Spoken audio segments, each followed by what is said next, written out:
Oh, hello there. Welcome to Panda's Kitchen. Today we're going to be making Doenjang-Jjigae.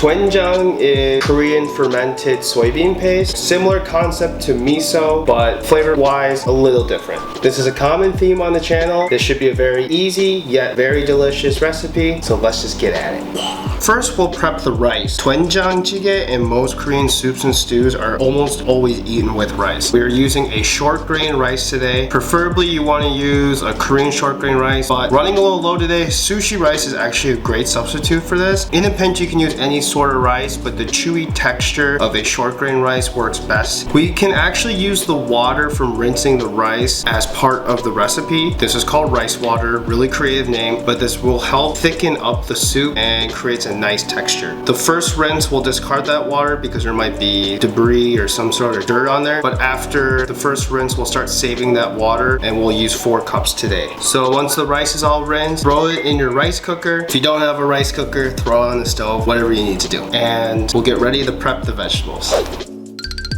So I just have about 4 mushrooms here. These are apparently baby mushrooms, but look at that honker. So we'll just pluck out the stem. We will compost these because we love the earth. So I'm just gonna cut them into relatively small slices. So with these big guys, I'm probably gonna go in half first.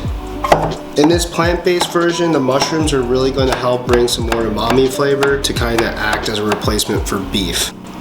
We'll set those off into their own bowl. Now the rest of the vegetables all will cook around the same time. I'm just going to throw them into this big ass bowl here. Zucchini.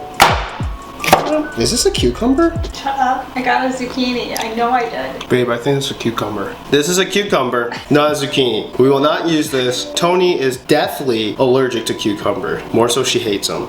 Onion. We'll do half moons. We'll cut it in half this way and then just in the slices.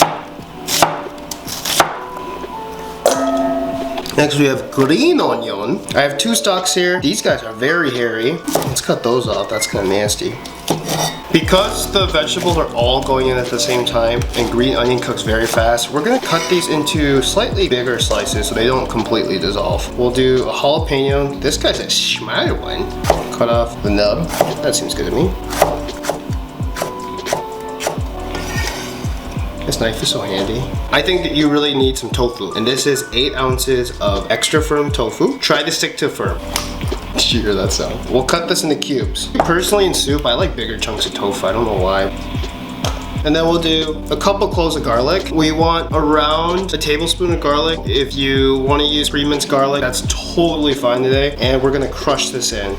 Our prep is done. Woo! Let's go ahead and get cooking. Today I'm using a tteokbokki, which is a Korean stone bowl. These retain heat very well and keep the soup hot for a long time. You could even cook the entire soup in here, but I want to make this recipe as accessible as possible, so I will make it in this pot. So I'll throw the tteokbokki on another burner to keep it warm. So we have our pot on ripping hot heat. Ripping hot. And we're just gonna throw our mushrooms straight in. I don't think we need oil. And we'll just let the mushrooms get a head start. So the mushrooms have been cooking for about 3 minutes. I'm gonna go ahead and put my water in. If you didn't make rice with this, you can just use normal water, it'll be fine.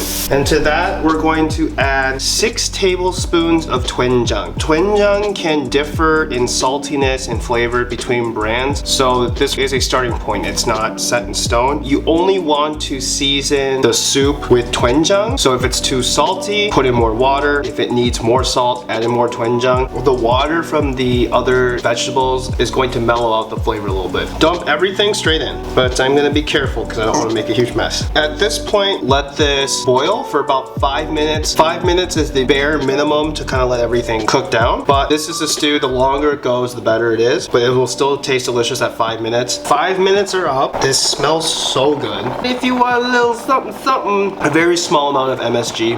Oopsie. So we are good to go. So I'm just gonna transfer this into my tteokbokki. Serve with a fresh bowl of rice. This is gonna be so amazing. Cheers. Cheers.